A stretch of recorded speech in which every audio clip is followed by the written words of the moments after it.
Halo, apa kabar? Saatnya Anda menyimak berita Medan bersama saya Nadia Kartika. Sejumlah berita menarik akan kami sajikan untuk Anda dan berikut 3 berita utama hari ini. Komplotan spesialis pencuri sepeda motor yang kerap beraksi di Penyambungan Timur akhirnya ditangkap. Gegara sakit hati, seorang pria tega tikam temannya sendiri di Kabupaten Deli Serdang. Sempatkan diri Anda untuk mencoba olahraga air jet ski skuter di Danau Toba dengan menikmati keindahan di pesisir pulau.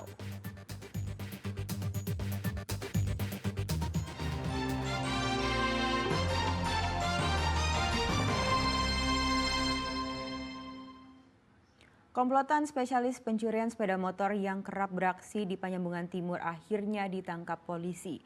Dari tangan para pelaku, polisi menyita 3 unit sepeda motor hasil curian.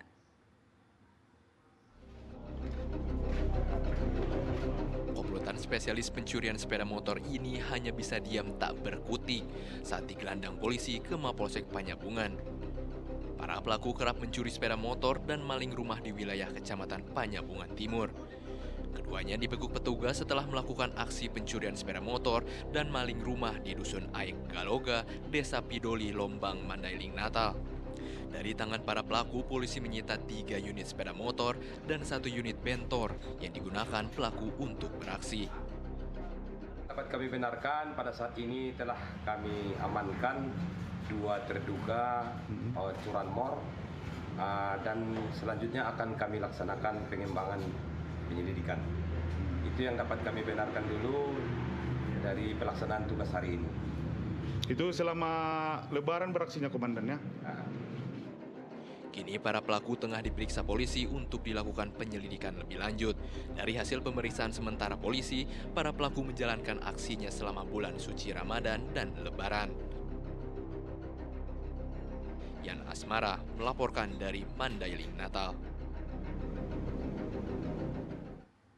Pelaku penikaman kepada temannya sendiri di Desa Sekip, Lubuk Pakam, Kabupaten Deli Serdang ditangkap polisi. Pelaku tega menikam temannya sendiri karena sakit hati dengan korban.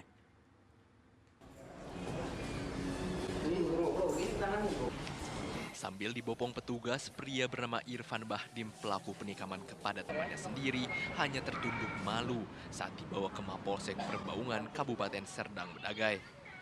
Warga Dusun Ampera, Desa Sekip, Kabupaten Deli Serdang ini telah menganiaya temannya sendiri dengan senjata tajam pada Minggu 10 Maret lalu.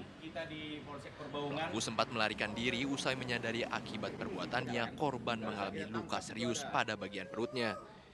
Motif pelaku menganiaya korban karena sakit hati kerap dihina berkali-kali. Motif pelaku ini ya ada unsur sakit hati karena sering dimaki-maki, jadi merasa tersinggung, itulah terjadilah pembacokan ini. Kronologisnya seperti apa, Pak? Pelaku ini ngapai korban? Kronologisnya? Ya, kronologisnya itu ya berawal ya mungkin mereka ini bersahabat, sudah kenal cukup lama, mungkin karena ya itu tadi, karena sering ada kata-kata kasar, kata-kata makian, jadi timbullah niat untuk melakukan itu. Polisi kini telah melakukan penyelidikan lebih lanjut terkait adanya pelaku lain yang terlibat. Atas perbuatannya, pelaku terancam hukuman 7 tahun penjara.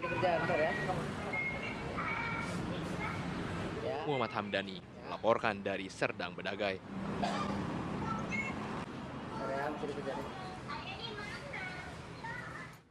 Jenazah mantan calon siswa Bintara TNI Angkatan Laut, Iwan Sutrisman Telambanua, tiba di Pelabuhan Gunung Sitolik, Kabupaten Nias. Kepulauan Nias maksud kami. Tangis, kerabat, dan keluarga pecah saat mobil ambulans tiba di dermaga. Isak tangis keluarga dan kerabat tak terbendung saat jenazah Iwan Sutrisman Telambanua, mantan calon siswa Bintara TNI Angkatan Laut tiba di Pelabuhan Gunung Sitoli, Kepulauan Nias pada Jumat lalu. Ambulans langsung membawa jenazah Iwan menuju kampung halamannya di Desa Idanotae. Sebelumnya kematian Iwan Sutrisman Telaumbanua baru terkuak pada akhir Maret 2024 lalu. Setahun lebih, pihak keluarga korban dibohongi Serda Adam Marsal yang meyakinkan keluarga bahwa korban telah berhasil lolos sebagai bintara TNI Angkatan Laut dan tengah mengikuti pendidikan dengan membayar 200 juta rupiah. Nyatanya korban tidak pernah lolos sebagai prajurit TNI, namun justru dibunuh secara keji oleh Serda Adam Marsal, lalu jasadnya dibuang ke jurang di daerah Talawi, Sawah, Lunto, Sumatera Barat. Media seluruh penegak hukum seadil-adilnya ini diungkapkan seadil-adilnya ini. Iya. Kita apa? Janganlah dikecewakan orang tua saya. Ya, tolonglah media ini, tolonglah. Kini jenazah korban Iwan Sutrisman Telaumbanua telah disemayamkan di desa Lahusa Idanutai, Kabupaten Nias Selatan. Sementara pelaku Serda Adam Marsal telah ditahan di Lanal Padak. Tuti Alawea Lubis melaporkan dari Kepulauan Nias. Kasus kematian siswa SMK di Nias Selatan memasuki babak otopsi keluarga. Keluarga menilai kematian korban tidak wajar. Sejumlah keluarga menantikan proses otopsi jasad Yaredin Ruru di Rumah Sakit Umum Daerah Dr. M. Thompson Nias pada Kamis siang pekan lalu. Sebelumnya jasad siswa kelas 2 SMK Negeri 1 Si 2 Eri sempat disemayamkan di rumah duka setelah kematiannya pada 15 April lalu.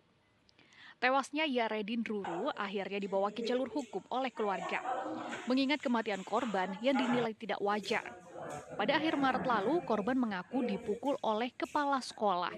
Berselang beberapa hari setelah pemukulan, korban jatuh sakit, kemudian mulai mengalami penurunan kesadaran sebelum akhirnya meninggal.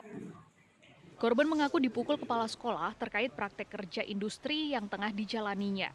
Kepala sekolah emosi karena menerima laporan sejumlah siswa tidak mematuhi perintah pegawai di tempat praktek kerja. Korban mengaku dipukul di bagian kepala bersama 7 siswa lainnya. Untuk melengkapi alat bukti perlu melaksanakan otopsi yang akan kita lakukan hari ini. Jadi izin untuk terlapor hari ini akan diperiksa, sudah kami jadwalkan.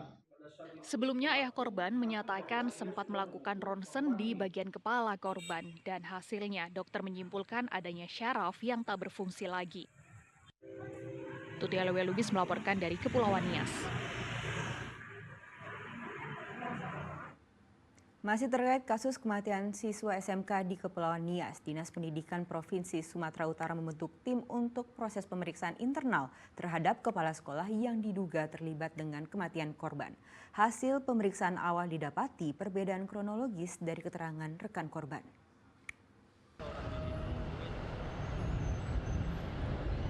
Kepala Dinas Pendidikan Provinsi Sumatera Utara angkat bicara atas kasus kematian siswa SMK yang diduga akibat pemukulan oleh kepala sekolah.